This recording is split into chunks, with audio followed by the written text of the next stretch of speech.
Entonces tenemos en los 50, en los 60 como una respuesta para el crecimiento demográfico de la ciudad y la falta de oferta de viviendas, el crecimiento de asentamientos humanos, de barriadas. Y al final de cuentas, como el Estado y como sociedad no hemos tenido una respuesta adecuada a eso, desde los 70s, 80s ha comenzado a convertirse en el modus operandi de las ciudades, una ciudad informal. Invasión, después de invadir ya hacemos las pistas y después reclamamos el agua, la luz, las veredas, ¿no? Gustavo Riofrío, que es uno de los mejores urbanistas que hay en este país, dice que existen dos modelos de urbanización. La urbanización formal, donde usted primero habilita y después vive, y la habilitación informal o barriada, donde usted vive y después habilita. Y este segundo modelo es el que está imperando, o el que ha imperado en las últimas décadas en el país, y que buena cuenta está generando todos los escenarios urbanos y el crecimiento de la ciudad, no solamente en Lima, sino en las principales ciudades del país. No, sí, el crecimiento, o sea, la explosión demográfica que hemos tenido ocasión de recorrer el Perú desde hace muchos años y varias veces. Entonces, uno de pronto se da cuenta que una ciudad que he conocido muchas ciudades muy pequeñas, que de pronto son enormes ciudades, ¿no? Que crecen. Sí, es una explosión así terrible. Y en los últimos 30 años, las ciudades que más han crecido no son las ciudades grandes. O sea, Lima ahorita debe estar creciendo en 1.5% y menos, tal vez. Y Arequipa está creciendo a lo más en 1%, tal vez. Y Trujillo también por ahí. Las ciudades que están más creciendo son ciudades de tamaño medio, que en estos momentos se están convirtiendo en motores de desarrollo del país. Juliaca, Tarapoto, Huancayo. Chimbote, Moquegua, Hilo. Chimbote no tanto. Pero hay nuevos Chimbotes. Chimbote no tanto. Sullana, hay una ciudad que ha crecido de la nada y es ahorita un motor del Alto Mayo, que es Nueva Cajamarca. Nueva Cajamarca se ha hecho ciudad en 30 años, en los últimos 30 años. Es increíble, ¿no? Entonces, la mayoría de la dinámica demográfica en los últimos 20, 30 años no está en Lima ni en las grandes ciudades, sino está en el rosario de ciudades pequeñas y de tamaño medio que hay en el país. Y que justamente van a ser ese rosario de ciudades la que van a componer una articulación de economías que va a permitir un mayor desarrollo de los territorios. O sea, el Perú ya no es lo que era en los 30, 40. No, es otra claro. cosa. Sí. Se dice que, por ejemplo, en el año 1940 la población urbana era apenas del 27% y, por ejemplo, en 1972 la población urbana era del 47% y así ha ido aumentando y hoy en día, como usted dice, ya no es la misma. Sí, esas son cifras del censo. Hay una discusión respecto a las cifras del censo. La investigadora María Isabel Remy del Instituto de Estudios Peruanos justamente evalúa estas cifras del censo. Y censalmente un centro poblado es urbano a partir de 200 viviendas contiguas. ¿Okay? Sin embargo, económicamente no lo es. Un estudio del INEI de 1994 indicaba un límite demográfico para que un centro poblado se pudiera llamar ciudad. ¿Por qué tiene? Porque tiene básicamente dos cosas. Uno, la mayoría de la población ya no trabaja ni en agricultura, no trabaja en primario, sino trabaja en secundario o terciario. Y dos, es un permanente mercado. Es decir, es un motor comercial. Y ese límite demográfico encontrado en 1994 es de 10.000 personas. Es decir, un centro poblado solamente a partir de 10.000 personas, que es mucho más de 200 viviendas, es recién tiene características urbanas. Si eso es así, no aplicando la definición censal, sino aplicando esa definición socioeconómica, María Isabel Remy ha calculado que el Perú no tiene 80 y tantos % de urbano, sino tiene 60 y tantos % de población urbana. Muy relativo el criterio. Pero no es solo eso. Una cosa muy importante que en términos demográficos, en términos territoriales tenemos que entender es que Lima, el peso demográfico de Lima distorsiona todas las estadísticas del país. Si sacáramos a Lima de esa ecuación y solamente contáramos al resto del país, el resto del país tiene 45% de población urbana. Y usted, solo con definición censal, 200 viviendas contiguas para su urbano, solo con eso usted tiene 6 departamentos que son mayormente rurales. Entonces, que el Perú sea 80% urbano es pintar muy con brocha gorda el país. El Perú tiene porciones rurales, tiene porciones urbanas, tiene porciones muy articuladas a la economía moderna, contemporánea, global, y tiene porciones del territorio que no lo están, pues. Una de las cosas importantes que se ha notado en los últimos 15, 20 años es el ingreso al mercado nacional y mercados modernos de una serie de territorios que antes no lo estaban. Por poner un ejemplo, Churcampa en Huancavelica. Churcampa en Huancavelica tenía diversas quebradas y valles que no entraban al proceso de producción dentro de la comercialización o de los mercados de Ayacucho o de los mercados de Huancayo, que ahora sí están entrando. ¿Por qué? Porque hay una mayor demanda de esas dos ciudades, ¿no? Ya no es Lima la que dirige el desarrollo del país, ya la comienzan a dirigir otras ciudades. El problema que tenemos en términos urbanos netamente es que la mayoría de las ciudades del país están creciendo con ese modelo informal que hablábamos al principio de la entrevista, ¿no? Entonces tenemos ciudades que quieren ser el motor del desarrollo de sus territorios, pero que el 50, 60, 70, 80% de las actividades no son formales, son informales, o que tienen un desorden muy marcado en términos urbanos. ¿Y cuál es el factor finalmente determinante en esto para el surgimiento de estos nuevos centros poblados, estas nuevas pequeñas ciudades, digamos? ¿Es la explosión demográfica o la llegada de la energía eléctrica o qué cosa, ¿no? ¿Qué es lo que influye? Es una muy buena pregunta. Déjeme intentar o plantear dos probables respuestas. Uno es la demografía. ¿Okay? En 1940 la única ciudad que tenía un tamaño lo suficientemente interesante para tener una economía urbana era Lima, y de repente después Arequipa y Trujillo. En estos momentos tenemos un cúmulo de ciudades con bastante cantidad de gente que son buenos mercados y que sirven como atractores del comercio que están en los territorios alrededor. O sea que de pronto Huancayo tenga más de 500.000 de habitantes, ¿no? O que Tarapoto esté superando los casi 200.000 habitantes en estos momentos. O que Juliaca esté encima de los 400.000, ¿no? O que Cajamarca esté encima de los 150.000. Genera que al fin se genere una gran demanda, un gran mercado. Y este mercado lo que hace es activar las actividades económicas que están en su entorno territorial. Y funciona como un gran centro de demanda, que permite que diversos valles que antes no producían, ahora sí produzcan. O que la gente diga, bueno, ya tengo mi chacra, produzco 10 toneladas de papa por hectárea, pero este mercado me pide más, entonces me saco un préstamo del banco y ya no son 10 hectáreas, son 40 hectáreas. Y eso también genera que la economía crezca. Otra cosa importante por la cual han crecido estas ciudades es porque tenemos más de 20 años en crecimiento económico.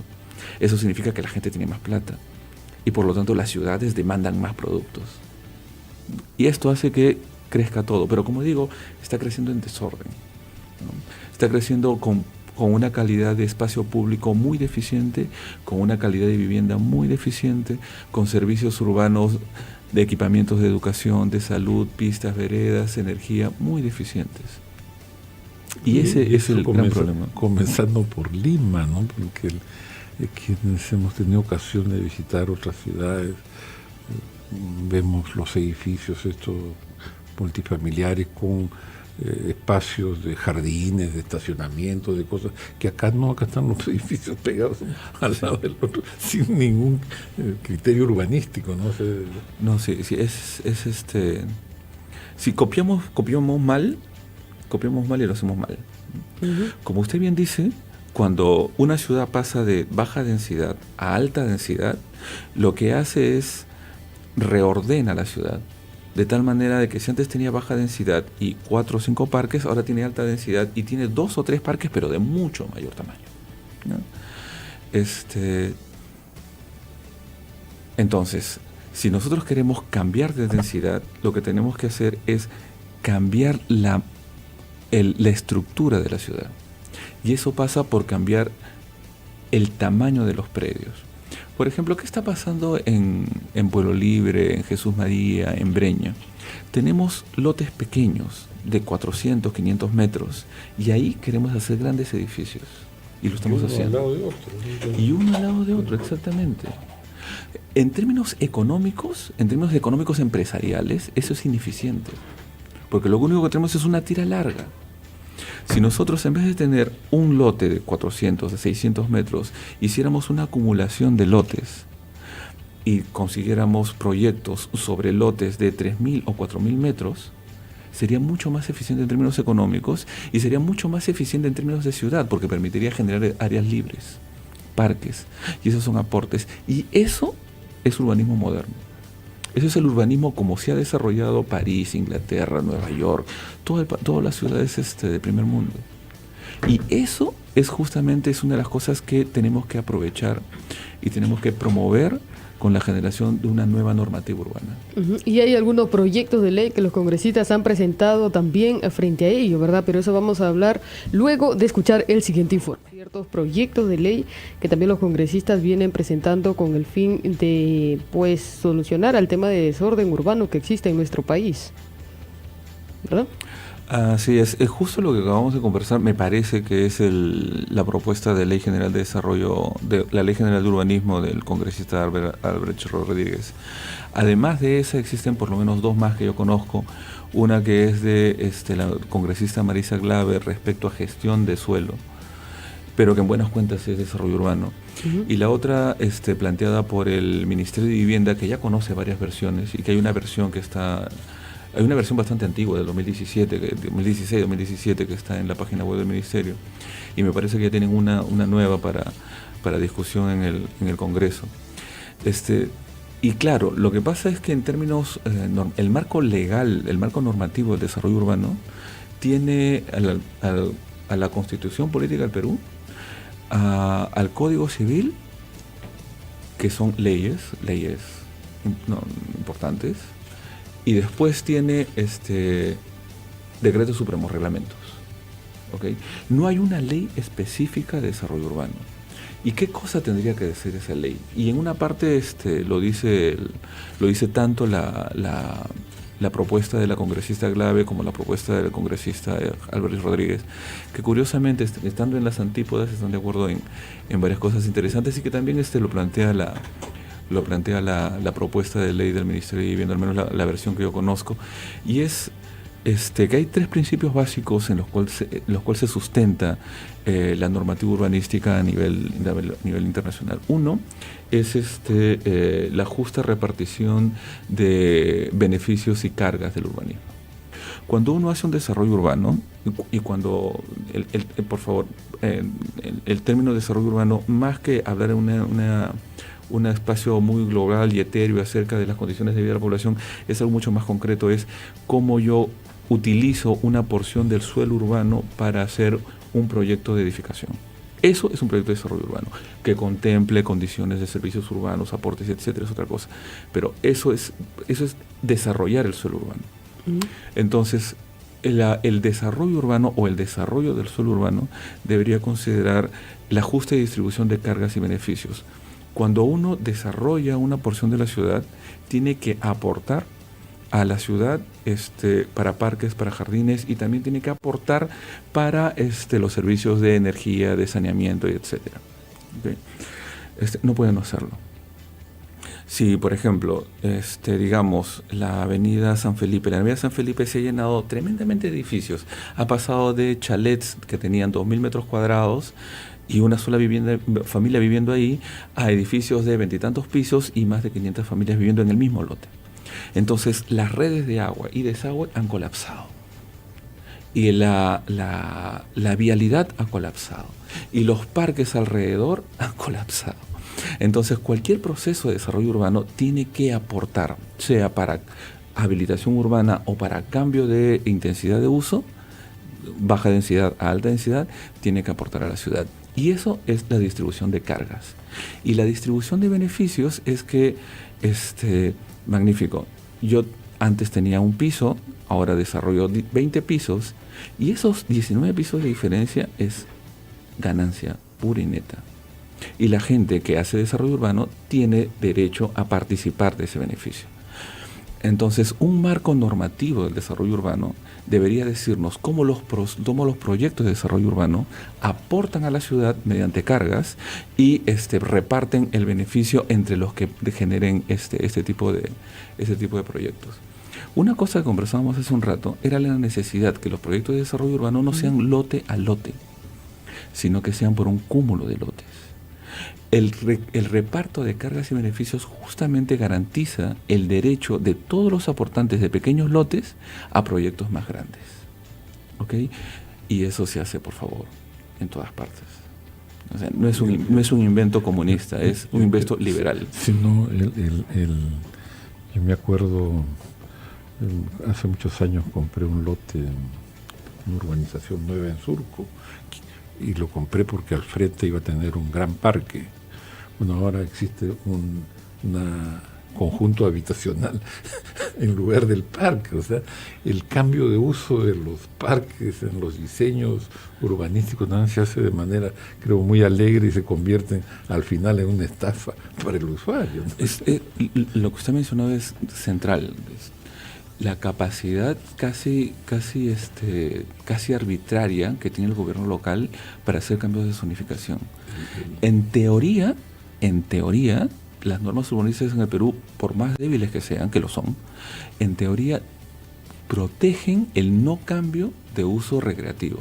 Es decir, si alguna municipalidad ha cambiado uso recreativo para uso comercial, que la vivienda es uso, porque al final de cuentas es un producto de mercado, ahí hay un serio problema. El asunto es que ese tipo de acto administrativo no está regulado. No hay sanción, al final porque no hay un marco, hay impunidad total. Le dije, nos iba a ganar el tiempo, ya no ganó el tiempo. Así es, son 9 de la mañana con 27 minutos. Realmente nos ha ganado el tiempo, don Francisco. Tenemos que despedirnos. Muchas gracias por estar aquí, don Augusto Mendoza. Palabras finales. No, muchas gracias a ustedes. Este es un tema apasionante. Como se han dado cuenta, en 25 minutos apenas hemos tocado un poquito de adelante. Recomiendo que nos empapemos un poco más de los proyectos de ley que hay. Los especialistas en urbanismo no somos muchos, pero vamos, están ahí y se pueden ver. Hay varias facultades, hay varios gremios que están trabajando el tema. Y es algo muy necesario y algo muy, muy importante para el desarrollo de nuestras ciudades. Muchas gracias. Bien, 9 con 28 minutos, nos despedimos hasta una próxima edición de su programa Líneas Abiertas. Muy buenos días, permiso. Esto fue Líneas Abiertas. Vete, lo que necesitas escuchar.